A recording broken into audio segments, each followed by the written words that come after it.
G'day everyone, it's Curtis here. Welcome to an On The Back Wheel video. Today I'm going to answer your questions about the Husqvarna 701 Enduro. If you haven't, check out my first ride video. I answer a lot of questions in that.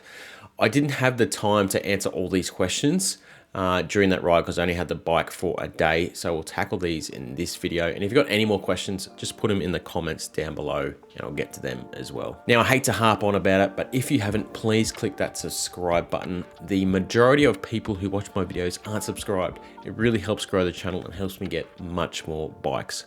All right, let's get stuck in. All right, everyone, this is gonna be super casual. I'm sitting here for a cup of tea. I've got the questions just written here, so I'm just gonna read them out. The first question is from Mark McDaniel. For 50% tarmac and dirt road and 50% moderate to challenging trails, how would you rate it versus a DR650 or XR650L? Is it worth losing the comfort, road manners, etc. of the classic bush pigs? Mate, it will absolutely blow both those bikes away, especially the DR off-road. It's basically a souped up DR650, like on steroids. It's got twice the horsepower. I didn't find the road comfort in that to be much less. With a more comfortable seat, it would be very similar. The suspension is a bit jittery, but this wasn't set up for me. In terms of challenging trails and that, yeah, it's way better bike. The suspension is much better in terms of bump compliance and jumps. It just soaks everything up. So when it gets really fast or challenging and moderate, like you said, the suspension holds up way better even than a modified version of those bikes. So yeah, it blows those bikes away, mate. They've definitely got their place though. I mean, it's a KTM. It's not got the reliability of a Honda or Suzuki. So that is something to consider. But I'd choose a Husky 701 all day. Next question is from Adventure Bikes Australia. G'day, Ben. Is it a do-everything bike? That is, it's obviously a off-road weapon, but how would it be on a long distance 400 to 500 kilometer day? Look, you could do it. I did 250, 300 kilometers the other day, easy as. I did notice compared to my V-Strom, that bike felt like a magic carpet ride after riding the 701. The seat was so cushy and the suspension was a bit softer. So it'll do it, but look, if you're doing big days, I'd probably choose something else, unless those days are 400 Ks of dirt, proper dirt tracks, with some little bit of road work here and there. I would choose the 701 for that kind of work. And here's another thing, it doesn't have the fuel range. You're not getting 400 to 500 kilometers at all. I don't think you're getting 300 unless you modify it and put an auxiliary tank on it or something like that. So that's something else to consider. But then you also resting your butt. It's got a pretty hard seat. You'd be resting your butt with those fuel stops as well, but that kind of limits you as well. You got to really plan a bit more on those bigger days. From Atlas AU, would you trade in that water buffalo of a Zook for that fine white unicorn? Water buffalo, that is a good one. It is a big bike in comparison. For me at the moment, having two bikes is a much better option and suits me. 701, if you can only have one bike, I think it's the way to go.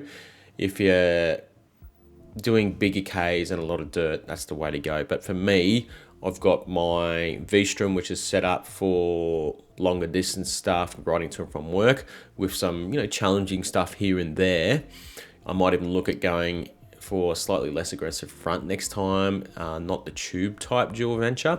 Might chuck that on, or a set of Midas XT Plus trails, or what they're called.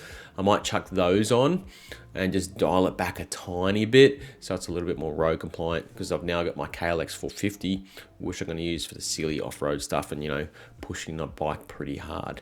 So for me, no, I'm not going to.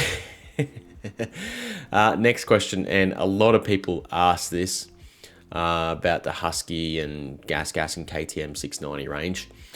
From Andy Pat, is it worth the asking price? For me personally, no. Dirt bikes now are so expensive. You're getting a Husqvarna 500 or 501 or whatever it is, they're like near enough 20 grand now, which is the same price as a 701 for full retail.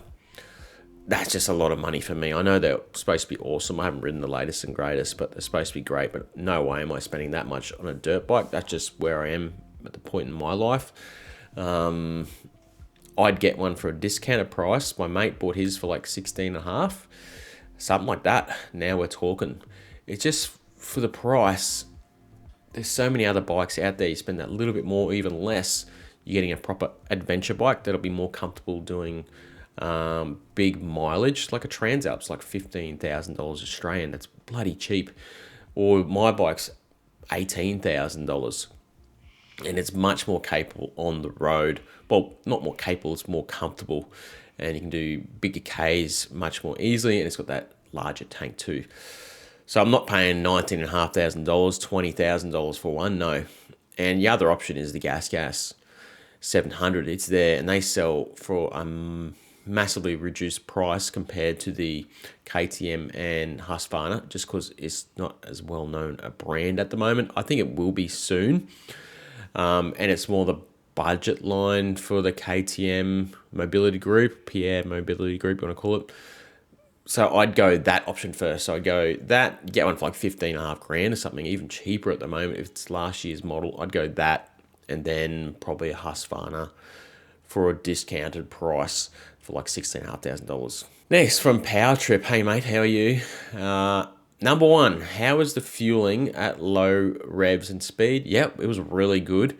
Very smooth on off throttle. I did find the bike's a bit soft off bottom in general until you get to the mid-range and upper mid-range. Apparently that gets fixed with a dongle. I'm not sure. I did feel it was really choked up. Does she tend to stall or not? No, I never stalled it once. No flame outs or anything, so that was great. How is the stability and speed compared to the KLX 450 or a 701 versus a 450? It's pretty stable. It's very stable and certainly not as nimble. Certainly not. I did notice, and I didn't put it in the video because I just didn't have time, but when you get up to high speeds, the front was snaking around a bit. I don't know whether it was suspension setup or just that's how it is, or tires. But yeah, when you get into that 130, 40, it's starting to snake around a bit and get some head shake. Do the brakes have good feel and or strength? Now, for off-road, they're about perfect. They got really good feel and the strength is adequate. On road, I felt they were a bit underpowered and I had to pull them a fair bit harder than I thought you'd need to. I thought it'd have a bit more guts, to be honest, in the braking department. But they got good feel. They are really good feel. Maybe some nicer pads. I don't know what pads it's got on it. It might already have nice soft pads on it. But yeah, I thought it'd have a bit more power in the brakes. From Emily KK, I hope I got that right. How's the weight? Does it feel heavy like a mid-size adventure bike or something similar to the CRF 300 Rally? Definitely feels more like the CRF 300 Rally. I think it's the same weight even.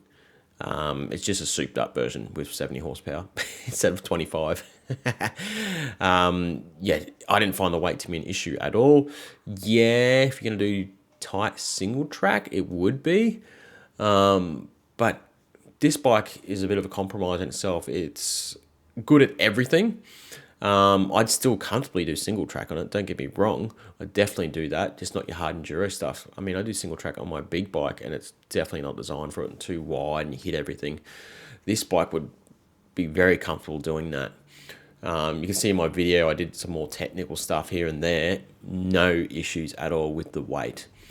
But yeah, definitely more like a CRF 300 Rally. It's an oversized dirt bike, not an adventure bike for me. Next, we have from Mike H. In a standing position when you have to shift your weight way back on the back, does that wide area of the side covers where the fuel tank is come in contact with your legs and cause issues?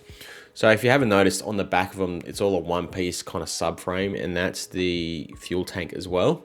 And it's a bit wide at the back. Didn't notice it to be an issue at all. Mate, I actually thought about this when I was riding and tried it, and I would have to deliberately get all the way back for it to be remotely, even noticeable. Even then, I didn't think it was an issue. So no, I didn't think that was an issue. Okay, next we have from Chris Z. Why did they stop bringing the 701 LR, the long-range model, to Australia? Now, I've had a fair few people ask this, so I just kind of condensed it in your question, mate. The only reason I can think of is sales. I don't think they sold very well. I've seen like one person with one. When I was overseas in the States, one guy I knew had one. They get massive range. So I think it's sales. and they didn't want to cannibalize the bigger bikes as well, I would say. You know, the 890 and 790 and stuff like that with their longer fuel range. I found them to be really ugly. I don't know what everyone else thinks, but the front of those was huge. I was like, couldn't you have just gone with a smaller auxiliary tank at the front and made it look much more appealing? It was awful. I didn't like the look of it at all. Next from Scaparo. Hi, thinking about this kind of bike and the KTM 690 Enduro. Compared to the V-Strom, how much do you lose on the highway in terms of comfort, safety, and how different is it off-road? There's a lot going on that question. All right. Compared to the V-Strom, V-Strom feels like a big adventure bike and an oversized street bike in a way. That's off-road capable. This feels like a dirt bike. That's okay on the road. You lose a fair bit of comfort. In terms of protection, you're losing a lot. There's nothing there. I noticed at the highway, you just get more fatigue. You're just getting wind blasted, which is fine because you're not getting any bad buffeting. Like, it's not bad helmet noise or anything. You just get flush with wind. But comfort was definitely down on the highway kind of sections and on the road. The seat's pretty firm. You'd have to change that if you want to sit down a bit longer. And the suspension itself is just set up much more firm. I noticed it's like, I tried to fix that with a bit of rebound, tweaking here and there. I'd have to set it up properly and then see where I could get it because it was still firm. The good thing is when you're off-road, it's massively different. You don't have to slow down for obstacles, stuff. On my first ride, I'd cringe because I know if I was to hit it, how I was going to hit it on an adventure bike or my V-Strom, it would just bottom out and really cause me some troubles. On the Husqvarna, I was hitting stuff way faster and it's like it wasn't even there. So that's kind of a comparison between the two. And the weight is just much more manageable. It doesn't get away from you at all.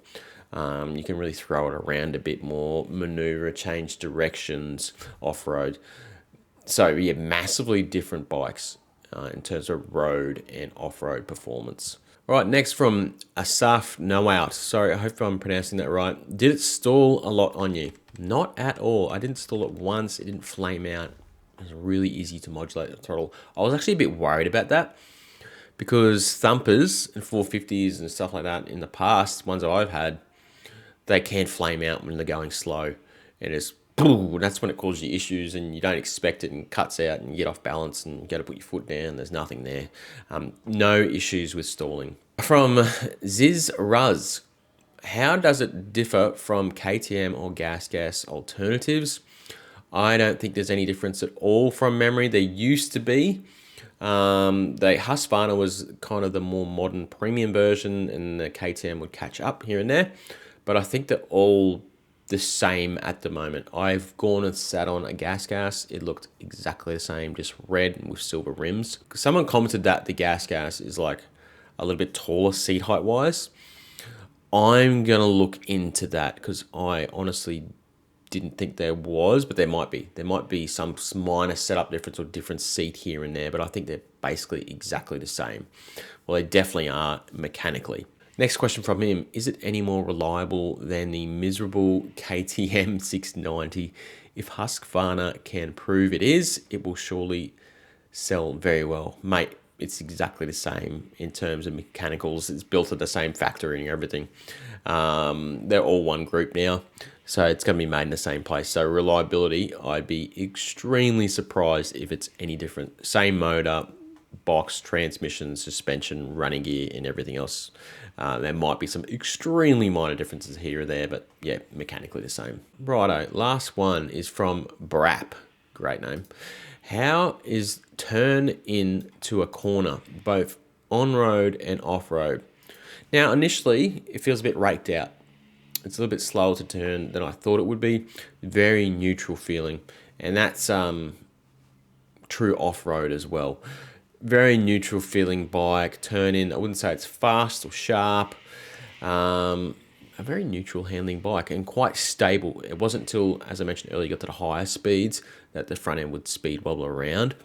But then you'd be doing stupid stuff off-road if that was the case. But I would look into changing that, maybe setting up the sag and everything, which I did find the balance to be a bit weird. Would change the tip in on the corner too and change the front end stability a bit. But overall, it's a nice handling bike. It is a very nice handling bike. All right, everyone, that's it for my Husqvarna 701 content. It was really good to have the bike even just for the day and be able to give it a good hit out and give a firm opinion on it and answer your questions. If you haven't, check out that first ride video. You had a really good time on that one. It's a blast, that bike, man. Hammers up the top. It's got a lot of top end power. I'd love to have one uncorked and with the suspension set up and a couple little mods here. Maybe the Raid garage auxiliary tank at the front too, and then ready to rock. Cool bike, very cool bike. Would I own one? Yeah, I don't know. I'm going to stick to the adventure bike and dirt bike for a while and then maybe change from there. Next up, I'm going to start putting together my KLX 450, so I'll do a video on that. It's currently in pieces in the garage over here, so I'll start working on that. If you haven't, please click that subscribe button. As I said, most people that watch it aren't subscribed. It's crazy. Please click that subscribe button. It really helps grow the channel, helps me get more bikes and create more free content for you. So make sure you click that subscribe button. All right, I'm going to head off. Keep it on the back wheel, everyone. Catches.